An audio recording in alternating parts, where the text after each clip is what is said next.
So hello everyone, welcome back to another video. তো কথা বলবো আজকে এমন একটা বিষয়বস্তু নিয়ে, যে জিনিসটা নিয়ে আমি ভাবছিলাম যে কয়েকদিন ধরে কথা বলা উচিত। তো প্রথম কথা, এই এই বিষয়টা এমন একটা বিষয় যেটা প্রত্যেকটা ইন্ডাস্ট্রির ক্ষেত্রে, বিশেষ করে বাংলা ইন্ডাস্ট্রি এবং বলিউডের ক্ষেত্রে, যে দুটো ইন্ডাস্ট্রিকে আমরা মানে প্রথম থেকে এত গভীরভাবে দেখে আসছি, তো সেই দুটো ইন্ডাস্ট্রিকে নিয়েই কথা বলাটা উচিত। তো প্রথম কথা, বাংলায় যদি দেখো, বাংলায় কিন্তু আর নতুন করে সুপারস্টার হয় না। তার পিছনে রিজন এটা যে এখানে সেই প্রোডাকশন ভ্যালুটা নেই, এখানে সেই নতুন ভাবে কোনো প্রোডাকশন হাউস নেই যে নতুন ভাবে কোনো হিরোকে বড় স্কেল ওয়াইজ লঞ্চ করবে, যেরকম একটা টাইমে হতো দেবকে বা জিতকে।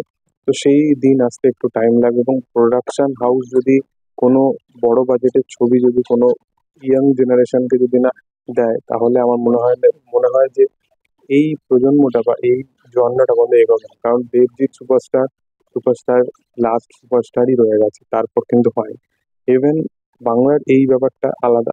সেকেন্ড, যদি আমি বলিউডের দিক থেকে দেখি, বলিউডে শাহরুখ, সালমান, আমির, অক্ষয়, অজয় এদের পর আর কিন্তু কোনো রকম ভাবে নাইনটিজের এই জনরাটার পর কিন্তু বলিউডের কাছে এত বক্স অফিস থাকার পরেও, এত এ করার পরেও লাস্ট আর হয়তো আমি রণবীর কাপুরকেই রাখবো। রণবীর কাপুর যে নিজেকে রাখে যেরকম সেলফের মধ্যে, তার রিজনটাই হচ্ছে তার সুপারস্টারকে, স্টারডামটাকে ধরে রাখা। এবং প্রত্যেকটা যারা আছে এই নাইনটিজের হিরো, এদের পর থেকে আর কেন হয় না, এর বড় রিজন হচ্ছে পাপারাজি।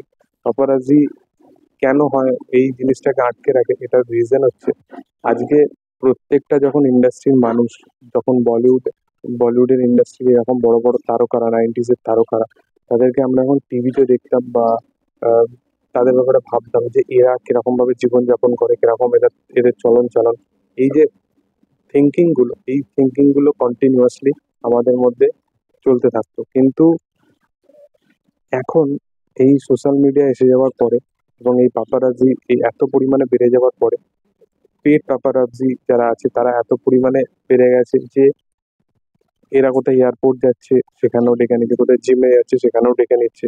এবং কোথাও কোথাও কোথাও এরা আহ, বলতে পারো সোশ্যাল মিডিয়াতে তো প্রচুর অ্যাক্টিভ থাকে।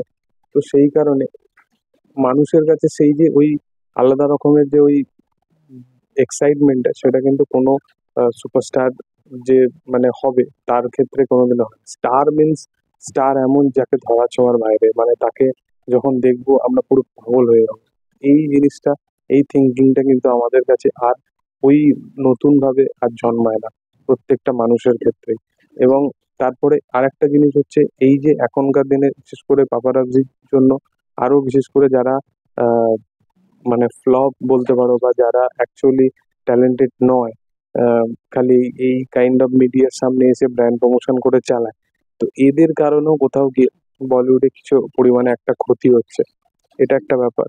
সেকেন্ড হচ্ছে, যারা বড় বড় সুপারস্টার আছে তারা কোনোদিনও এই জনরাটাকে ফলো করে না, এই জিনিসটাকে ফলো করে না। তাই জন্য এই যে সেলফের মধ্যে থাকার বিষয়টা, এই জিনিসটাকে তারা সবসময় বজায় রাখে। বিশেষ করে শাহরুখ, সালমান, আমির, এরা, এদের ছবি চলুক বা না চলুক, এদের কোনো যায় আসে না। এরা কিন্তু এই জনরাটাকে সবসময় ফলো করে আসছে। ইভেন রণবীর কিন্তু নিজেকে সোশ্যাল মিডিয়ার থেকে অনেক দূরে রাখে, এবং তাদের কাছে কোনো ম্যাটার করে না একটা সোশ্যাল মিডিয়াতে কেউ কিছু বললো না বললো, এই বা কেউ ট্রোল হলো না হলো, তাদের কাছে কোনো ম্যাটার করে না। তাদের নিয়ে কোনো রিলস হচ্ছে কিনা, তাদের নিয়ে কোনো চর্চা হচ্ছে কিনা, তাদের কাছে কোনো ম্যাটার করে না। তারা নিজের কাজে ফোকাস থাকে। তো এই যে স্টারডামটা, এই স্টারডামের জনরাটা কিন্তু ধীরে ধীরে শেষ হয়ে যাচ্ছে। এবং আগামী দিনে হয়তো আর নতুন করে যারা ট্যালেন্টেড অ্যাক্টর, যেমন লাক্সে বলে রিসেন্ট টাইমে কেলে যারা প্রোটাগনিস্ট ছিল, সে এরকম ট্যালেন্টেড একটা, এদেরকে নিয়ে এই যে এত পরিমাণে চর্চা হওয়ার দরকার, সেগুলো কিন্তু হয় না। এখানে ভালো এবং খারাপের মধ্যে বিচার করা হয়, মিডলে যারা থাকে তাদেরকে নিয়ে কোনো বিচার করা হয় না। যাই হোক, তোমাদের এটা নিয়ে কি মতামত অবশ্যই কমেন্ট সেকশনে জানাতে পারো। ভিডিও ভালো লাগলে অবশ্যই লাইক শেয়ার সাবস্ক্রাইব করে দিও। Thank you all.